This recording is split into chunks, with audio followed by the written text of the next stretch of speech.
जब तक देश में लॉकडाउन की स्थिति है, हमें अपना संकल्प निभाना है। नमस्कार दोस्तों, स्वागत है आपका एक बार फिर बिंदास खबरें में, जहां पर हम लेकर आते हैं दिन भर की कुछ खास और जरूरी खबरें वो जो आपके काम की हो सकती हैं, इसलिए इस वीडियो को शुरू से लेकर अंत तक जरूर देखें। और इसी के साथ दोस्तों, आज की पहली बड़ी खबर कि टैक्स पेयर को बड़ा झटका दे सकती है सरकार, टैक्स में नहीं मिलेगी कोई छूट। आपको बता दें कि टैक्स छूट की उम्मीद पाले करदाताओं को सरकार इस बजट में बड़ा झटका दे सकती है। लगातार बढ़ रहे खर्च के कारण राजकोषीय घाटे को नियंत्रित करने के लिहाज से इस बजट में टैक्स छूट मिलने की संभावना तो नहीं के बराबर है। आपको बता दें कि आरबीआई के पूर्व गवर्नर ने कहा है कि सरकार को 1 फरवरी 2022 को पेश होने वाले बजट में अर्थव्यवस्था में व्यापक असमानता को कम करने, रोजगार बढ़ाने पर जोर देना चाहिए। हालांकि शिक्षा, स्वास्थ्य और बुनियादी ढांचे क्षेत्र पर भी खर्च बढ़ाने की जरूरत है। और इसी के साथ दोस्तों, अगली बड़ी खबर कि बुढ़ापे में नहीं होगी अब पैसों की किल्लत, बस करना होगा ये काम। आपको बता दें कि अगर आप चाहते हैं कि बुढ़ापे में कभी भी पैसों की किल्लत ना हो, तो खास रणनीति बनाकर अपने निवेश को मैनेज करना होगा। आपको बता दें कि अगर जीवन भर की पूंजी यानी कि एम्प्लॉइज प्रोविडेंट फंड यानी कि ईपीएफ और ग्रेजुएटी को सही रणनीति से मैनेज किया जाए, तो रिटायरमेंट के बाद बुढ़ापे के लिए अपनी आर्थिक स्थिति को मजबूत बना सकते हैं। आपको बता दें कि अगर आपने कोई निवेश किया है तो उसको जल्दी से जल्दी मैनेज करें और सभी वित्तीय देनदारियों का भी जल्दी से निपटारा करें। अगर आपने कोई होम लोन, कार लोन या फिर किसी तरह का कर्ज लिया है तो उसका जल्द से भुगतान करें। एक मुश्त चुकाने के लिए आपने पीएफ या फिर ग्रेजुएटी की रकम का इस्तेमाल कर सकते हैं या फिर रेगुलर प्री पेमेंट का विकल्प भी चुन सकते हैं। और इसी के साथ दोस्तों, अगली बड़ी खबर कि मोदी सरकार के इस योजना से किसान बनेंगे समर्थ, पराली से भी होगी कमाई। आपको बता दें कि जरूरतमंद लोगों को अलग अलग तरह के कपड़े का उत्पादन, उससे जुड़े कामों के हुनर सिखाने के लिए केंद्र सरकार ने समर्थ योजना शुरू की है। और बताया तो ये जा रहा है कि अब समर्थ योजना से केंद्र सरकार किसानों को भी जोड़ने जा रही है। जानकार बताते हैं कि वित्त मंत्री निर्मला सीतारमण इस बार के बजट में बिजली उत्पादन बढ़ाने, प्रदूषण कम करने और किसानों की आमदनी बढ़ाने से जुड़ी एक मिश्रित योजना का ऐलान कर सकती हैं। दोस्तों, आपको बता दें कि जानकार बताते हैं कि इस योजना को समर्थ नाम दिया गया है। समर्थ योजना में कोयले से बनने वाली बिजली परियोजनाओं में से 5% का बायोमास का इस्तेमाल अनिवार्य कर दिया जाएगा। सरकार के इस कदम से किसानों को सालाना लगभग 15,000 करोड़ की आमदनी होगी। और साथ ही दोस्तों, आपको बता दें कि इस योजना में किसानों को फसल की पराली को जलाने के बजाय उसे भूसा में बदलने के लिए प्रोत्साहित किया जाएगा। पंजाब, हरियाणा, उत्तर प्रदेश, दिल्ली, राजस्थान और मध्य प्रदेश में हर साल बड़े पैमाने पर पराली जलाई जाती है। और इसी के साथ दोस्तों, अगली बड़ी खबर कि 1 फरवरी से बढ़ सकते हैं रसोई गैस के दाम, जानिए और क्या हो रहा है बदलाव। आपको बता दें कि 1 फरवरी 2022 से नए साल का खास दिन होने वाला है, क्योंकि इसी दिन आम बजट भी पेश होने वाला है। और इसके साथ ही 1 फरवरी को कई नियमों में बदलाव भी हो रहा है और इन नियमों का सीधा संबंध आपकी जेब पर पड़ता है, इसलिए आपको इन नियमों को जानना जरूरी है। आपको बता दें कि आम जरूरत की सबसे महत्वपूर्ण चीज रसोई गैस के दाम में 1 फरवरी से बदलाव हो सकता है। उम्मीद की जा रही है कि 1 फरवरी से इसकी कीमत बढ़ सकती है। दरअसल हर महीने की पहली तारीख को रसोई गैस के दाम जारी होते हैं। इस बार सरकार ने इसके संकेत दिए थे कि रसोई गैस के दाम में इजाफा हो सकता है। हालांकि 5 राज्यों में होने वाले चुनाव को देखते हुए सरकार बढ़ोतरी नहीं भी कर सकती है।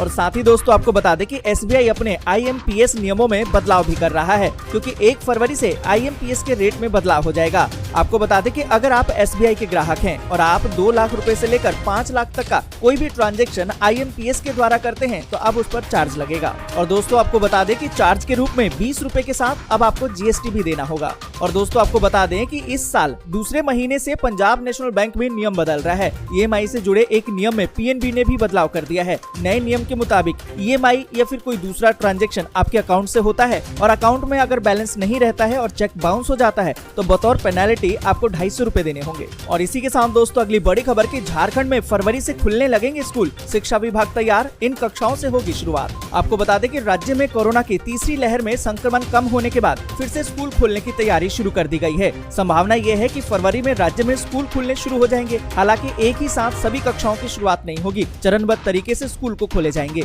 उच्च कक्षाओं से शुरुआत होगी, लेकिन इस बार शिक्षा विभाग पहली तक की कक्षाएं खोलने की तैयारी में है। प्रथम चरण में बोर्ड के परीक्षार्थियों के लिए स्कूल खोले जा सकते हैं। दोस्तों, आगे बढ़े उससे पहले वीडियो को लाइक और शेयर जरूर कर दें। अगर अभी तक आपने चैनल को सब्सक्राइब नहीं किया है तो सब्सक्राइब जरूर से कर लें। और इसी के साथ दोस्तों, अगली बड़ी खबर कि रेलवे बजट में मिल सकती है 200 किलोमीटर पर घंटे की रफ्तार से दौड़ने वाली 75 सेमी हाई स्पीड ट्रेन। दोस्तों यहाँ पर आपको बता दें कि आपको शहर की कनेक्टिविटी को और बेहतर बनाने पर सरकार जोर दे रही है। यही वजह है कि जब 2022-23 के लिए वित्त मंत्री निर्मला सीतारमण बजट पेश करेंगी तो रेलवे को कई सौगात भी देंगी। सूत्रों के मुताबिक बजट 2022 में रेलवे के लिए एलोकेशन को बढ़ाया जा सकता है। कई शहरों के लिए सेमी हाई स्पीड ट्रेनें शुरू करने का ऐलान भी हो सकता है। दोस्तों आपको याद दिला दें कि प्रधानमंत्री नरेंद्र मोदी ने 15 अगस्त 2021 को लाल किले से ऐलान किया था कि 75 हफ्ते में 75 वंदे भारत ट्रेनें चलाई जाएंगी।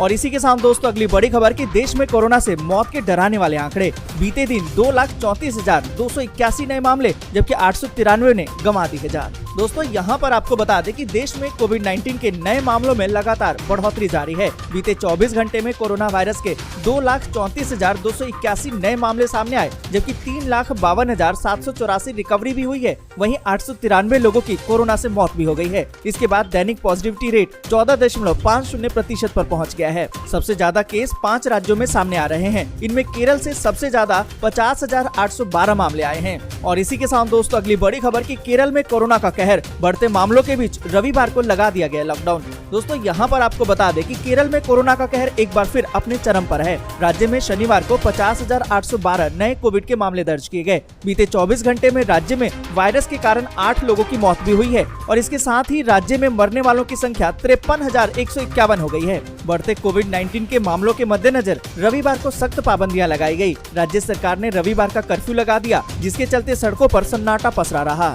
और इसी के साथ दोस्तों अगली बड़ी खबर कि देश में 75% वयस्कों का टीकाकरण पूरा। पीएम नरेंद्र मोदी ने दी है राष्ट्र को बधाई। यहाँ पर दोस्तों आपको बता दें कि प्रधानमंत्री नरेंद्र मोदी ने देश की वयस्क आबादी में से 75% का टीकाकरण पूरा होने पर रविवार को देशवासियों को महत्वपूर्ण उपलब्धि के लिए बधाई दी है और कहा है कि उन्हें उन सभी लोगों पर गर्व है जो टीकाकरण अभियान को सफल बना रहे हैं। आपको बता दें कि केंद्रीय स्वास्थ्य मंत्री मनसुख मंडाविया ने ट्वीट करके बताया कि भारत ने 75% वयस्क आबादी के कोविड टीकाकरण का लक्ष्य हासिल कर लिया है। और इसी के साथ दोस्तों अगली बड़ी खबर कि पंजाब में 2 सीटों से चुनाव लड़ेंगे सीएम चन्नी। कांग्रेस ने जारी की 8 और उम्मीदवारों की लिस्ट। यहाँ पर दोस्तों आपको बता दें कि पंजाब में चुनाव को लेकर सियासी उठापटक जारी है। लिहाजा कांग्रेस ने पंजाब के मुख्यमंत्री चरणजीत सिंह चन्नी को 2 सीटों से मैदान में उतारने की तैयारी कर ली है।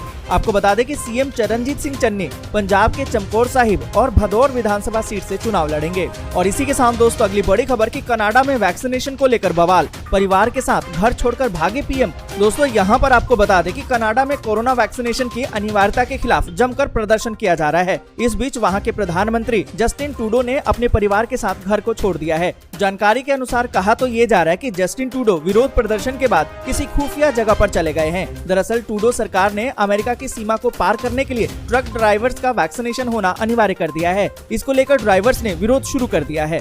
देश में बढ़ते प्रदर्शन को देखकर पुलिस हाई अलर्ट पर है। पुलिस द्वारा जारी किए गए आधिकारिक बयान में कहा गया कि शनिवार को करीबन 10,000 लोग संसद के पास पहुंचे। फिलहाल संसद परिसर में कितने प्रदर्शनकारी मौजूद हैं, इसका आंकड़ा पुलिस के पास नहीं है। और इसी के साथ दोस्तों अगली बड़ी खबर कि राजस्थान में 2 फरवरी से पश्चिमी विक्षोभ, कई जिलों में हो सकती है बारिश। आपको बता दें कि राजस्थान में मौसम का मिजाज फरवरी के पहले सप्ताह में फिर से बदलेगा। एक नया पश्चिमी विक्षोभ प्रदेश के कुछ भागों में असर दिखाएगा। मौसम विभाग का मानना है कि उत्तरी राजस्थान में 2 और 3 फरवरी को हल्की बारिश या फिर बूंदाबांदी हो सकती है। इससे पहले राजस्थान में शीतलहर का असर कम होने की उम्मीद जताई जा रही है। ये भी सामने आ रहा है कि अब प्रदेश के अधिकतर इलाकों में रात के तापमान में भी बढ़ोतरी दर्ज होगी। दोस्तों आज के लिए बस यहीं तक। वीडियो आपको अच्छी लगी हो तो लाइक और शेयर जरूर कर दें। अगर अभी तक आपने चैनल को सब्सक्राइब नहीं किया है तो सब्सक्राइब जरूर से कर लें।